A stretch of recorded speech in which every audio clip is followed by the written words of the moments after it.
दोस्तों welcome back. आज के व्लॉग में जरा बात करते हैं कि क्या कनाडा आना वर्थ इट है। बहुत लोग मुझे डीएम करके पूछते हैं इंस्टाग्राम में कि कनाडा आना चाहिए, यूट्यूब पे कमेंट करके कि क्या कनाडा आना चाहिए, अगर कनाडा आना चाहिए तो क्यों आना चाहिए, अगर कनाडा नहीं आना चाहिए तो क्यों नहीं आना चाहिए, रिवर्स इमिग्रेशन का क्या सीन चल रहा है इस टाइम पे, स्टूडेंट की जॉब का, वर्क परमिट वालों की पीआर का क्या सीन चल रहा है। आज जरा ये सारी की सारी बातें करते हैं क्योंकि सबसे ज्यादा क्वेश्चन इसी चीज के रिलेटेड पूछे जाते हैं हर बार। और मेरे दिमाग में भी थे जब मैं इंडिया में था तो मेरा भी यही था कि भाई कनाडा आना वर्थ इट है। अभी एक वीडियो देखता था उसमें बिल्कुल ही बंदा नेगेटिव करता था, कनाडा आना ही नहीं चाहिए, इस टाइम पे मेरे पास घर गाड़ी बंगला सब कुछ है लेकिन शांति नहीं है, सुख नहीं है, चैन नहीं है, नहीं आना चाहिए कनाडा। तो भाई मैं तो डिप्रेस कि माय गॉड अब क्या करने का, इसके पास तो सब कुछ है तो भी बंदा डिप्रेस है। दूसरे किसी की व्लॉग देखो, दूसरे किसी की वीडियो देखो, बंदा बिल्कुल ही पॉजिटिव। भाई इस टाइम पे दिहाड़ी कर रहा हूँ, इस टाइम पे फैक्ट्री की शिफ्ट मार रहा हूँ, लेकिन फिर भी मैंने मस्त वाली गाड़ी ले रखी है तो मजे ही मजे आ रहे हैं। फिर टेंशन कि इसके पास गाड़ी भी अच्छी है लेकिन सारा काम अच्छा नहीं है, करने का तो करने का क्या। तो बस आज इसी टॉपिक पे जरा चर्चा करते हैं। देखो दोस्तों, सबसे पहली बात, ये जो क्वेश्चन है ना, ये सिंपल क्वेश्चन नहीं है, ठीक है, ये बहुत जनरल क्वेश्चन है। तो अभी डिपेंड करता है कि आपकी इंडिया में इस टाइम पे क्या नेटवर्थ है, आप इंडिया में इस टाइम पे कैसी जॉब कर रहे हो, कैसा बिजनेस कर रहे हो, इंडिया में आपकी अभी कैसी इनकम चल रही है। तो सबसे पहले अपनी बात करते हैं कि अगर मान लीजिए इंडिया में अगर आप अभी 15,000 20,000 कमा रहे हो, ठीक है, दैट मीन्स कि आप इंडिया में इस टाइम पे स्ट्रगलिंग फेज में हो, ठीक है। अगर 15-20 हजार रुपए अगर आप इंडिया में कमा रहे हो और इंडिया में अगर स्ट्रगल कर रहे हो तो फिर मैं आपको ये सजेस्ट करूंगा कि कनाडा में आके स्ट्रगल करना चाहिए। बिकॉज मैंने इंडिया में भी स्ट्रगल करके 50-60 हजार रुपए कमाने का महीने का बिजनेस सेटअप किया था, थोड़ा बहुत 3-4 काम करता था मैं। और उसके बाद फिर मैंने कनाडा में भी वही सेम मेहनत करी, लेकिन इतनी मेहनत मुझे करनी नहीं पड़ी automatically because I was getting dollars. तो मेरे को पैसे मिलते गए, मेरी फीस निकलती गई, इंडिया से जो पैसा लिया था दोस्तों से, सॉरी मेरे भाई से, उसको भी मैंने लौटा दिया। एट द सेम टाइम पहले महीने मैंने आईफोन लिया, दूसरे महीने लैपटॉप ली, तीसरे महीने गाड़ी ली। अब ये कोई बहुत बड़ी अप्रिसिएशन वाली चीज नहीं थी, गाड़ी $2700 की थी और ली भी इसलिए थी क्योंकि उससे उबर ईट्स की डिलीवरी करनी थी। मोबाइल इसलिए लिया था क्योंकि व्लॉगिंग करनी थी। लैपटॉप इसलिए लिया था क्योंकि कॉलेज का असाइनमेंट करना था। ये सब बेसिक नेसेसिटी थी, बेसिक नीड्स थी, कोई लग्जरी आइटम नहीं थी।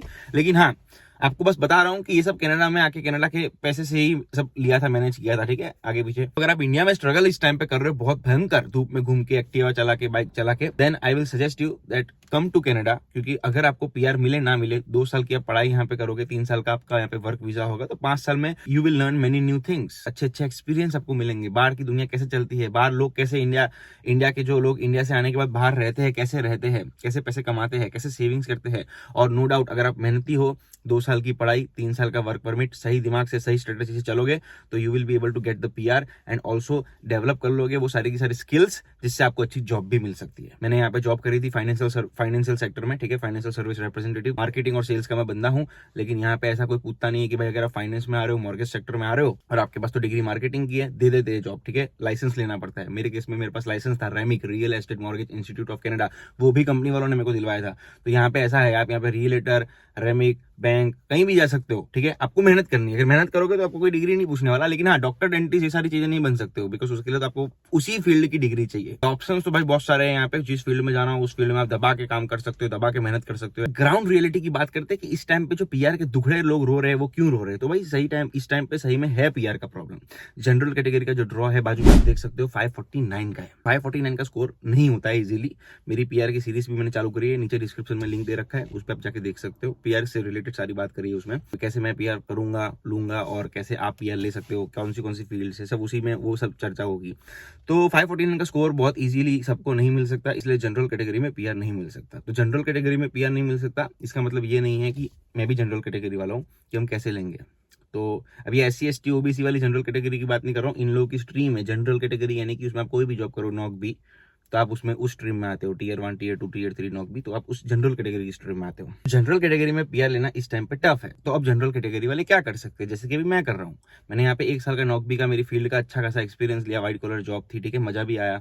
लेकिन अब क्या कर सकते हैं, मुझे उस पर मेरे जो CRS स्कोर था मेरा नहीं होने वाला है, 462 465 समथिंग हो रहा था। तो अभी भी 2 साल का वर्क परमिट बचा है। तो अभी मुझे क्या करने का, अभी मुझे मूव हो जाने का किसी ऐसी प्रोविंस में जहाँ पे इस टाइम पे मुझे PNP मिल सकता है, जैसे कि है नोवा स्कोशिया। और वहां पे जाने के बाद मैं अगर 1 साल जॉब करता हूँ, then I will be able to get my PNP, and if I am getting my PNP then I will get 600 points, and if I am getting 600 CRS point then मेरे को पीआर मिल जाएगा, ठीक है। 1.5-2 साल का process है, थोड़ा लंबा काम काज है।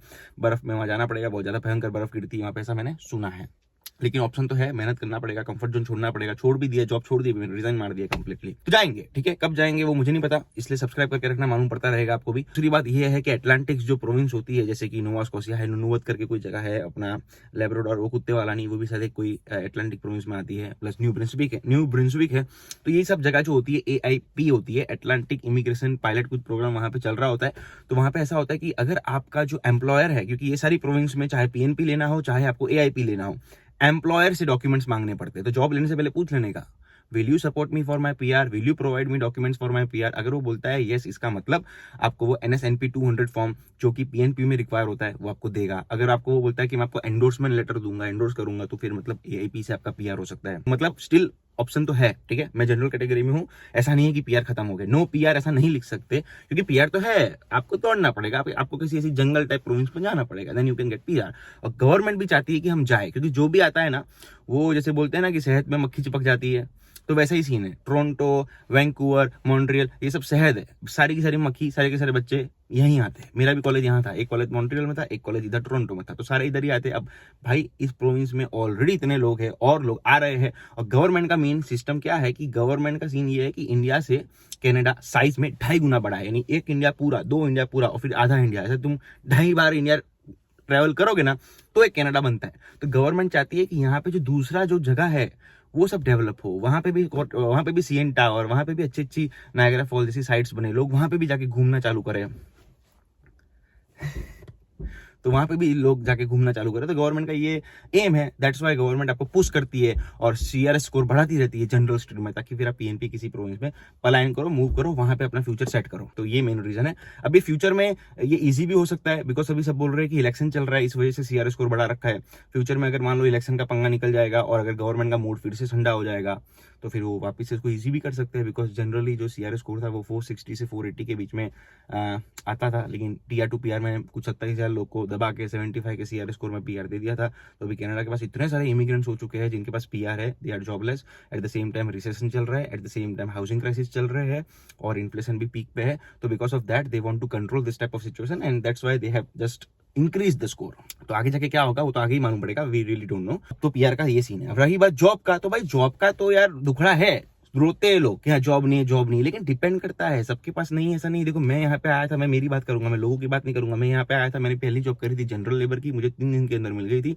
उसके लिए हाथ पैर मार रहे थे, दोस्तों को बोला था, फिर एक कंसल्टेंसी का नंबर मिला था, वहां गया था, वहां पे अपना नाम नता पता रेज्यूमे सब दिया था। उसने बोला बहुत हार्ड शिफ्ट है भाई जनरल लेबर की, तेको लोडिंग अनलोडिंग करनी। मैंने कहा करेंगे। तो पहली वो जॉब करी, फिर 5-6 दिन तक ढूंढा, नहीं मजा आया वो काम।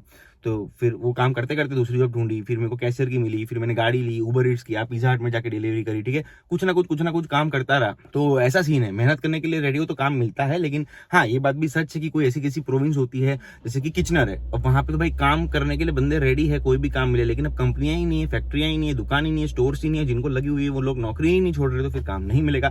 तो आपको इंडिया से थोड़ा बैकअप बना के आना पड़ेगा। इसके लिए मैं आपको ये कह सकता हूँ कि फर्स्ट आप सिलेक्ट करो आप किस प्रोविंस में जा रहे हो। जैसे मैंने मॉन्ट्रियल चुना था मेरे पहले साल के लिए, बिकॉज वहां पे मैंने सुना था कहीं से उड़ती उड़ती खबर कि अगर आप मॉन्ट्रियल में फ्रेंच सीखते हो तो आपको $600 से $700 हर महीने गवर्नमेंट देती है। तो मैंने कहा चलो ये बैकअप प्लान है अपना, कुछ नहीं हुआ तो फ्रेंच सीख लेंगे। Again I am not telling you to go to Montreal, ठीक है, क्योंकि वहां के भी अलग पंगे हैं, सब फ्रेंच में ही होता है। बोर्ड में यहाँ पे स्टॉप लिखा होगा तो वहां पे एरेट लिखा होगा, ठीक है, बोंजो मेसी बुकू ये सब काम चलता है वहां पे। तो मैं सजेस्ट नहीं कर रहा हूँ, लेकिन सिर्फ एक उदाहरण दे रहा हूँ। तो अगर आप किचनर जा रहे हो, आप ऐसी कोई प्रोविंस में जा रहे हो या फिर ऐसी कोई जगह पे जा रहे हो जहां पे आपको पता है कि पहले से वहां पे मतलब मारा मारी है जॉब की, तो मत जाइए वहां पे। दूसरा जॉब का सीन ये होता है कि जब मैं वर्क परमिट पे आया था, ठीक है, तो फिर मुझे अच्छी वाली व्हाइट कॉलर वाली जॉब चाहिए थी। तो फिर मैं मॉन्ट्रियल से पलायन होके मतलब मूव होके इधर आया मैं टोरंटो में। फिर मैंने यहाँ पे फटाफट दिन में 40-50 जॉब इंडीड से, लिंक्डइन से डायरेक्टली कंपनी की वेबसाइट में जाके अप्लाई करी। सेल्स एंड मार्केटिंग की मेरी फील्ड थी, तो उसमें दबा अप्लाई करी। तो मुझे फाइनेंस की एक पोजीशन थी, मेरे घर से बहुत पास में थी उसकी ब्रांच, ठीक है, पूरे इजी फाइनेंशियल सर्विसेज कंपनी का नाम है, अच्छी कंपनी, $5 बिलियन का उसका कुछ है नेटवर्क। तो उस कंपनी में फाइनेंशियल सर्विस रिप्रेजेंटेटिव की जो पोजीशन थी वो नॉकबी की थी, Tier 3 की थी। At the same time I wanted to go to that particular position, क्योंकि वहां पे मैं अपनी सेल्स स्किल को भी यूज कर सकता था। वहां पे मेरे को मॉर्गेज का, बैंकिंग का सेक्टर का, मतलब मॉर्गेज का जो रेमिक का लाइसेंस है वो भी वो लोग मुझे देने वाले थे, plus eight the same time banking sector में फ्यूचर था। तो फिर मैंने उसमें अप्लाई किया, इंटरव्यू आया, मस्त टाई वाई पहन के भाई ने इंटरव्यू दिया, ठीक है। 3-4 राउंड थे, 3-4 राउंड खत्म करे शैडो के लिए। फिर मुझे बुलाया ब्रांच के अंदर, जैसे पंजाब नेशनल बैंक की, SBI की ब्रांच होती है ना, ऐसे इनकी भी 450 ब्रांच है। ब्रांच के अंदर गया, वहां पे भी फिर अच्छी तरीके से एकदम बात करी, बस आई गॉट दैट जॉब। 1 साल करी, 1 साल के बाद जॉब छोड़ दी, बिकॉज PR नहीं मिल रहा था, ठीक है। अब फिर से जॉबलेस हो गया हूँ, तो जॉबलेस हुआ नहीं हूँ, खुद से जॉब छोड़ी है, बिकॉज उस जॉब पे मेरी स्किल्स बढ़ रही थी, मेरे को पैसे मिल रहे थे, मेरा आगे जाके करियर भी बनता, बट मुझे उससे PR नहीं मिलता। पहले उस जॉब को कर करके बहुत लोगों ने पीआर लिया था, लेकिन तब सीआरए स्कोर 480 490 इतना था, लेकिन अभी 549 है। तो ये जो मैंने अभी डिसीजन लिया कि मस्त लाइफ चल रही थी, मस्त जॉब चल रही थी, मस्त वहाँ काम चल रहा था, घर से गाड़ी को सेल मारा, 4-5 मिनट लगते थे जॉब पे जाने के लिए, बहुत पास में ही घर लेता हूँ मैं, जब भी जहाँ भी जॉब लगती है उसके बाजू में घर लेता हूँ, पहले जॉब ढूंढता हूँ फिर घर लेता हूँ, तब तक टेम्पररी रहता हूँ। लीज भी साइन तो अभी तक नहीं करी जब से कनाडा में आया हूँ, 3 साल हो गए, ताकि टाइम बचे मेरा, उस टाइम पे मैं व्लॉग बना सकूँ, रील बना सकूँ। तो बस यही आपको मैं एक संदेश, संदेश नहीं कह सकते, एक रिक्वेस्ट कर सकता हूँ कि ऐसा कुछ आपको काम करने का, कि अगर ट्रैवल टाइम बचाना है, find a particular place, a house where you want to stay which is very near to your job. दूसरी बात कि अगर मेरा अच्छा खासा जॉब यहाँ चल रहा था तो कंफर्ट जोन छोड़ने के लिए, तोड़ने के लिए जॉब छोड़नी पड़े तो जॉब छोड़ने की, क्योंकि पीआर लेने के लिए गवर्नमेंट बोलता है भाई ने जो बोला वो करने का, मतलब करने का। अभी गवर्नमेंट बोलती है तुम हेल्थ सेक्टर में जाओ, ट्रांसपोर्टेशन सेक्टर में जाओ, आईटी सेक्टर में जाओ, welder, plumber, electrician, pharmacy assistant, ऐसी सब जॉब्स करो अगर आपको ऑन्टेरियो में पीआर चाहिए तो फिर वैसी जॉब करनी पड़ेगी। If you say that I will not do this kind of jobs, then फिर आपका वर्क परमिट खत्म हो जाएगा। एंड अगर एक बार वर्क परमिट खत्म हो जाएगा देन गवर्नमेंट उसको एक्सटेंड करके नहीं देने वाली है, गवर्नमेंट ने क्लियरली अपने इरादे बता दिए, ठीक है। तो बस कंफर्ट जोन को मारो लात और अपनी लाइफ की जो पतंग की डोरी है पकड़ के खुद ही इधर उधर करो, ठीक है, नहीं तो फिर पतंग कट जाएगी, आजू बाजू वाला कोई ना कोई उसको काट देगा, वर्क परमिट खत्म हो जाएगा। वर्क परमिट खत्म हो जाएगा, इंडिया चले जाएंगे तो हम बर्बाद नहीं हो जाएंगे। बहुत लोग को लगता है क्या हो जाएगा अगर कनाडा में हमको पीआर नहीं मिला तो हम बर्बाद हो जाएंगे, हम मर जाएंगे। अरे नहीं मरोगे, लेकिन अगर आपने सोचा है कि कनाडा में आके अगर आपको पीआर लेना है तो फिर वर्क ऑन दैट। ऐसे तो फिर 10th का बच्चा बोलेगा क्या हो जाएगा, 10th में फेल हो जाऊंगा तो मैं मर जाऊंगा, मरेगा नहीं वो, पर 10th में पास होना है, सोचा है तो पास होना है। अगर सोचा ही नहीं था तो 10th देने की जरूरत क्या थी, कनाडा का पीआर लेना ही नहीं था तो फिर कनाडा के पीआर की बात ही क्यों करी, सोचा ही क्यों उस बारे में। तो बस लेना है, ठीक है, बाय हुक बाय क्रुक, जो काम मिले जैसा काम मिले लेना है, अभी मैं लेऊंगा जैसा मिले काम, ठीक है, बिकॉज हमको अच्छा काम करना आता है। लेकिन अब गवर्नमेंट बोल रही है कि भाई अच्छे काम में पीआर नहीं मिल रहा, गंदे काम में मिल रहा है। गंदा काम, कोई काम अच्छा गंदा नहीं होता, सॉरी, कोई कमेंट आएंगे भर भर के। तो बस कुल मिला के ये बात है कि जॉब लेनी है, आप ले सकते हो, यू हैव टू डेवलप दो skills, you have to work hard on yourself and you can get job. आप यूनिवर्सिटी से पढ़ाई करोगे तो आपको थोड़ी अच्छी high rate, high pay rate वाली जॉब मिलेगी। कॉलेज से पढ़ाई करोगे थोड़ी बहुत मीडियम से शुरुआत होगी, लेकिन एट दी एंड अगर आपको टॉप पे जाना है, सीईओ पोजीशन पे जाना है, तो वो तो भाई कोई डिग्री, कोई कॉलेज आपको ऊपर लेके नहीं जा सकता। अंदर से ही फिर आपको ऐसी मेहनत करनी पड़ेगी सुंदर पिंचोई टाइप कि आप सीईओ बन जाओ। इंडिया में बंदा पैदा हुआ था, आज अमेरिका की बड़ी से बड़ी कंपनी, गूगल कंपनी का सीईओ बन के बैठा है, ठीक है। तो कोई ऐसी कॉलेज की डिग्री नहीं है जो आपको बोलेगी ये पढ़ाई करो और गूगल का सीईओ बन जाओ। उसके लिए तो आपको स्वयं मेहनत करनी पड़ेगी। तो अर्थात कि मेहनत करोगे सब कुछ मिलेगा। दूसरा मुद्दा आता है रिवर्स इमिग्रेशन का, कि यहाँ पे लोग आने के बाद फिर से इंडिया में चले जाते हैं।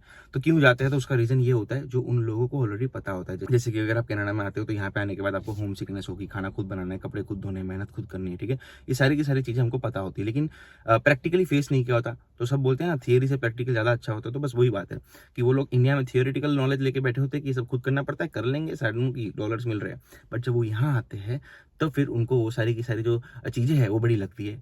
एट द सेम टाइम उनके पास शायद इंडिया में कोई बैकअप प्लान भी होता है कि चल इंडिया जाऊंगा जॉब मिल जाएगी, इंडिया जाऊंगा पापा का बिजनेस है, इंडिया जाऊंगा मम्मी पापा पैसे दे देंगे, क्या टेंशन है। तो वो लोग चले जाते हैं, वो लोग फॉल बैक कर लेते हैं। बाकी जिनके पास ऑप्शन नहीं होता वो फॉल बैक नहीं करते, ठीक है, वो मेहनत करते हैं, फिर यहाँ खुद का जो ऑप्शन होता है उसको डेवलप करते हैं। तो ये रीजन है रिवर्स इमिग्रेशन का, इसको बहुत बड़ा इशू बना रखा है। लेकिन अभी मेरे केस में मुझे बोलो कि फिर से तू इंडिया चले जा, मैं नहीं जाऊंगा। क्यों नहीं जाऊंगा भाई, मेरे को इंडिया में भी जाके मेहनत करनी है, मेरे को यहाँ पे भी मेहनत करनी है, मेरे को इंडिया में भी स्ट्रगल करना है, मेरे को यहाँ भी स्ट्रगल करना है। तो यहाँ पे कुछ 2-3 साल का स्ट्रगल मेरा बचा है, तो वो खत्म ना करूं मैं, अब इंडिया जाके फिर से जीरो से चालू करूं। बट हाँ, अगर इंडिया में मेरे पापा के पास 10-20 करोड़ रुपए पड़े हैं तो फिर मैं फटाफट तुरंत ही निकल जाऊंगा इंडिया, ठीक है, बिकॉज ईजी है ना वहां जाके काम करना। 10 करोड़ घर पे पड़े हैं तो वैसे लोग रिवर्स इमिग्रेशन के मतलब लोग होते ज्यादातर जिनको जाना होता है। और दूसरा फिर किसी को हेल्थ प्रॉब्लम हो जाती है, अब यहाँ बर्फ बहुत गिरती है, ठीक है, तो उन लोगों को नहीं मजा आता, डिप्रेस हो जाते हैं। घर की कुछ, अभी किसी लोगों को पैसे का इतना लेना देना नहीं है, पीआर का इतना लेना देना नहीं है, लेकिन उनको घर वालों का लेना देना बहुत जबरदस्त होता है, उनको होम सिकनेस खतरनाक वाली हो जाती है। तो वैसे लोग फिर चले जाते हैं रिवर्स इमिग्रेशन पे। तो again it's totally up to you, ये वीडियो बहुत लोग देखेंगे। अब किसी को पैसा चाहिए, किसी को घर चाहिए, किसी को सब कुछ चाहिए, तो जिसको सब कुछ चाहिए तो उसको तो फिर पीआर लेके घर वालों को पीआर दिला के यहाँ बुलाना पड़ेगा। और अब जिसको ऐसा है कि भाई सीन है तो फिर आपको पता है ये सारी चीजें मैं आपको अभी से बता रहा हूँ। अगर आपको लगता है कि आप होम सिक होगे, आपको लगता है खाना खुद से नहीं बना पाओगे, आपको लगता है खुद के कपड़े धोने में आपको बहुत ज्यादा डिप्रेशन होगा, then don't come to Canada. मेहनत तो करनी पड़ेगी यहाँ पे हर तरीके की। तो दोस्तों ये वीडियो बहुत ज्यादा लंबी ना बन जाए इसलिए इस वीडियो को मैं यहीं स्टॉप करता हूँ। लेकिन लास्ट का बस मेरा ये जो 1 सेकंड में दोस्त ने चाय भी दी, बोले तू बोलता है तो बहुत ज्यादा बोलता है, बहुत स्पीड में बोलता है, थूक कम ना पड़ जाए गले के अंदर, चाय पीते पीते कर। और बाकी ये जो गाड़ी है दोस्तों मेरे दोस्त की है, मेरी गाड़ी बिल्कुल भी नहीं है, ठीक है। तो ऐसा कोई अगर कोई गलती से मेरी 2010 की माजदा है, बहुत पुरानी ली थी, $4000 की, वो वाली चल रही है, तब तक चला रहा हूँ because I don't want to spend my money on liabilities, okay.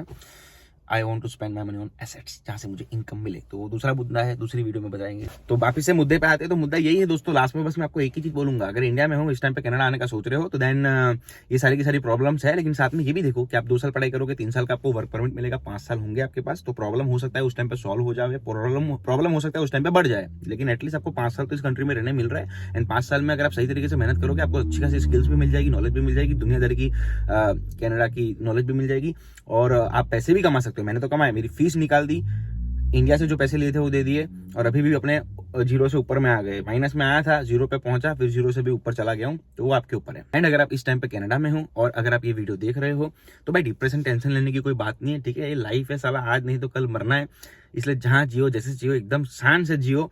और बाकी तुमको कुछ मिलता है तो ठीक, नहीं मिलता है पीआर तो भी ठीक, जॉब मिलती है तो ठीक, नहीं मिलती तो भी ठीक, फाइनेंशियल बैकअप रखने का थोड़ा बहुत, लेकिन माइंड को अभी कभी खराब नहीं होने देने का, ठीक है। अच्छी संगत में रहो, अच्छे अच्छे पॉडकास्ट सुनो, पॉजिटिव लिसनिंग रखो, बुक रीडिंग करो, भगवान का भगवत गीता पढ़ो, अगर आपका कोई दूसरा धर्म है तो दूसरे धर्म की किताब पढ़ो, मंदिर जाया करो, मस्जिद जाया करो, गुरुद्वारे में जाया करो, और टेंशन नहीं लेने की, अपना कर्म करो, फिर माँ की आंख जो होना है फिर वो होगा, ठीक है। बस एकदम बिंदास रहने का। अगर आपको किसी भी तरीके का क्वेश्चन दिमाग में आता है इस टाइम पे, तो नीचे फटाफट से कमेंट कर दीजिए। अगर आपने अभी तक मुझे इंस्टाग्राम पे फॉलो नहीं किया है तो प्लीज यहाँ पे जाके फॉलो कर दीजिए। एंड अगर आपने अभी तक यूट्यूब पे सब्सक्राइब नहीं किया है तो प्लीज जरा सब्सक्राइब कर दीजिए। भाई को बहुत ज्यादा मोटिवेशन मिलता है, एंड मोटिवेशन मिलता है तो फिर फटाफट से वीडियो बनेगी। आपसे मिलते हैं तब तक किसी नेक्स्ट व्लॉग में, तब तक के लिए take care, bye bye, and तब तक के लिए टेक केयर, बाय बाय। आपसे मिलते हैं किसी नेक्स्ट व्लॉग में दोस्तों।